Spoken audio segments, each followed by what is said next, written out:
14. Herman Harrell Horn. Man and the Universal. After Harris, no Hegelian or idealist, again dominated the American educational scene, and with the passing years, the ranks became steadily thinner. One such thinker, however, long exercised an influence, in particular through a single book. Herman Harrell Horn, born 1874, after teaching modern languages at the University of North Carolina, went to Dartmouth to teach both philosophy and pedagogy, 1899 to 1909, and then to New York University in 1909.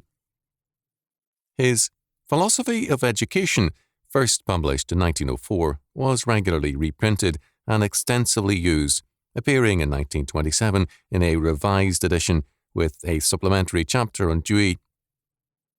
Another work of Horn's has also been influential. The Democratic Philosophy of Education, 1932-1946, an exposition with critical comments of Dewey's Democracy and Education. The balance and thoughtfulness of Horn's studies give evidence of his ability, but his works also give telling reason why his position was always a secondary one. The writings of no other major educational thinker show less relevance to the issues of his day. The essays and writings of Dewey reveal an intense involvement in many forgotten issues in the day-by-day affairs of his time, and his educational theories, for better or worse, are relevant to these events and the contemporary world. Horn could write through war and depression and scarcely note their existence. This idealistic abstraction did not commend itself to the pragmatic and passionate temper of the age. The three major emphases of Horn's philosophy, as summed up by Brown, are 1. Ontological idealistic monism, 2. Christian theism, and 3. Educational optimism. The perfectibility and the perfecting of man in terms of an idealistic philosophy and a liberal Christian faith was basic to Horn's concept of education. While restricting perfection to eternity, Horn did not thereby adhere to the orthodox Christian doctrine, inasmuch as he rejected its concept of original sin. At first glance, it would appear that Horn and Dewey were of necessity poles apart in their thinking. In actuality, by virtue of their common debt to Hegel, they were very much in agreement on many things, and Horn was ready to give his approval to much in Dewey's philosophy. As Horn himself stated it, pragmatism is the child of idealism. Horn regretted the absence of God from Dewey's philosophy, but the God of Horn was nonetheless present, though nameless. In idealism, God, however exalted in rhetoric, nevertheless, especially since Hegel, labours mightily merely to bring forth the new universal, man. In Horn, this strange quote-unquote God was still on the stage. In Dewey, having brought forth the child of destiny, man, this quote-unquote God, like a salmon whose life ends with spawning, faded quietly out of the picture. The absence of the dimension of eternity in Dewey troubled Horn, but there was another major aspect of Dewey's thought that Horn repeatedly criticised: man's loss of self to society. Man is never himself in Dewey unless submerged in a group. Commenting on Dewey's society, Horn wrote, "Philosophy becomes sociology and religion becomes science. This proposed reconstruction of experience enriches the values of living in certain scientific and social ways, but impoverishes it in many personal, philosophical, and religious ways. Man has lost his self and his God, but he still has left his own adaptive behaviour and that of his fellow organisms." The diminished man in Dewey was thus a major concern to Horn, as he observed aptly at one point with reference to Dewey's own classical education. It would probably be better to have Dr. Dewey's education than to have the education his theory provides. It is well to note, however, that Horn was not immune to the drift of his day. He did oppose it sharply at points, as witness his insistence that teaching is an art, not a science, although there may be a science of teaching. On the other hand, he could insist, we need to socialize art, meaning thereby that democracy means that every member of society should each, in his way, become an artist and a joy in the expression of his creative urge. This was a definite echo of a note common to the progressive education of that era. He echoed at times the shoddy educational jargon of the moment, as witness his statement, education is adjustment, the process of becoming ever better adjusted inwardly and outwardly, that is to say, in our relations with ourselves, with our fellows, with nature, with God. Horn's faith in education was very great. In his own words, I believe, in short, that the great secondary causes which make men and women are heredity, environment, as they are used by the first cause, and that education is a mighty cooperating agent with each of these secondary forces. A firm believer in evolution, he held that evolution is now proceeding along mental instead of physical lines. In this new stage of evolution, education is the central agency, and the teacher is the prophet and priest of progress. Since evolution has shifted from the material to the mental plane, according to Horn, it means that man is now beginning to take a conscious part in his own making. Conscious effort wonderfully abbreviates the slow processes of nature. Education, moreover, can help religiously, since it is capable of eradicating evil.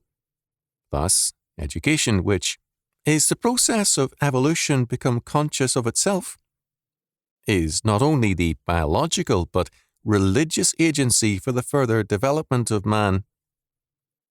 It is not surprising in view of Horn's philosophy that he gave education this function since, as he asked, is not reality mental? Horn was ready to give the body an important role, however, in education, and at times echoed the progressivists in his emphasis. He cited with approval the fact that Radcliffe College had a gymnasium before a dormitory. The body is important, not for its own sake, but because of its organic relation to the mind. The body is the home of the mind, in the forceful New Testament phrase, the temple of the Holy Ghost. For Horn, the perfecting of humanity in the image of divinity is idealism in educating. The central emphasis, however, was not on the divinity, but on humanity. For Horn, personality, which is the union of ideas and purposes, is the ultimate reality. God is not an abstract, inaccessible being, nor a supernatural anthropomorphic being, but the inclusive personality in whose life all natural and human processes occur. The true immanence is not of God in us, but of us in God. Thus, the centrality belongs to man. The goal of social evolution is an individualized society and a socialized individual. The goal of religion also is similar. Religion is the recognition in life of the rights of the ideal person. Man, not God, is the center, the goal, and the driving force in the entire process of history, and God himself has been completely moralized in man's successful ascent. Man is the highest manifestation in the temporal process of the true reality. Man's relationship to the absolutes is an integral one. The self-activity of man, conditioning his education, is the clearest expression in the limits of time of the immanent and transcendent self-activity of reality. It is as though in man realizing his destiny through self-activity, the Absolute beheld himself reflected. The Absolute is, the finite becomes. Lest we be misled into believing that the Absolute has priority for Horn, it is well to note that his concluding words were the improving use of the words of Everett, who says from the point of view of thought what we have tried to say from the point of view of education. The individual is the universal. This is the type of every logical proposition. Our fundamental and typical proposition is false. The individual is not the universal.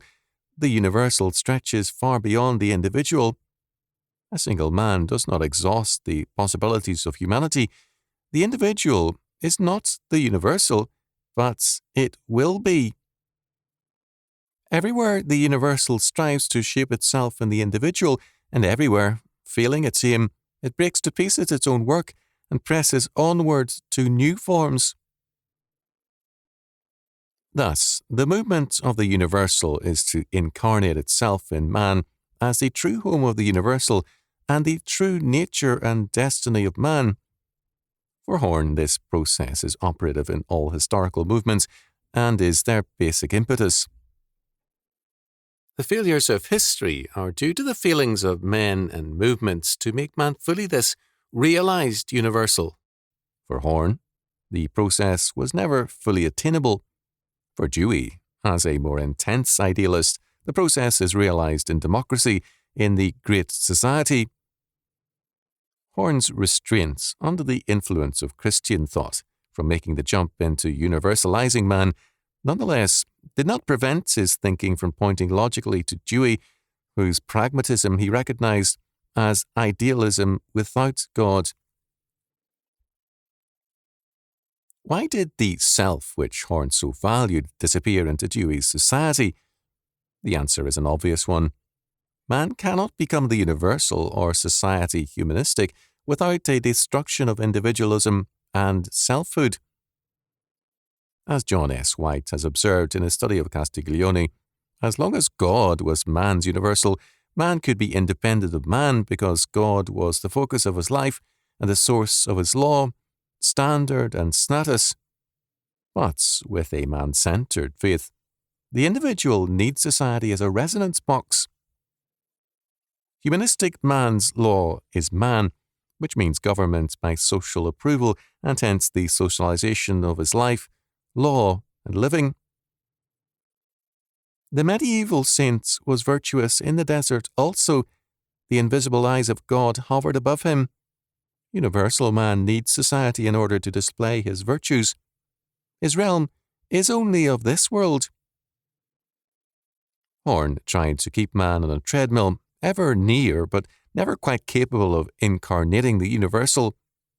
Dewey took him off the treadmill, but his apotheosis of man was rather the apotheosis of society and the death of man as man.